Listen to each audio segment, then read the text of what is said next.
मौसम की बात करेंगे। मुल्क में गर्मी शिद्दत इख्तियार कर गई है। मैदानी इलाकों को गर्म हवाओं ने अपनी लपेट में ले लिया है। कराची में भी गर्मी बढ़ गई है। सिंध, पंजाब, बलोचिस्तान, इस्लामाबाद में मौसम गर्म और खुश्क रहेगा। खैबर पख्तूनख्वा, गिलगित बल्तिस्तान और कश्मीर में तेज़ हवाओं और गरज चमक के साथ बारिश का इम्कान है। मुल्क में गर्मी की लहर, सूरज ढा रहा है कहर। सूरज सवा नेज़े पर गर्मी की शिद्दत में इजाफा। सिंध में गर्मी के वार बढ़ गए।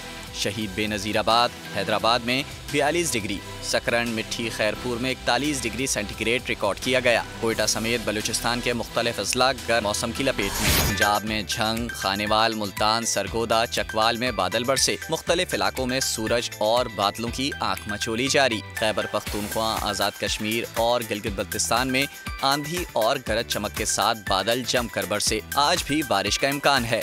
इस्लामाबाद में मौसम गर्म और खुश्क रहेगा। सब्सक्राइब करें और बेल दबाएं ताकि कोई खबर रह न जाए।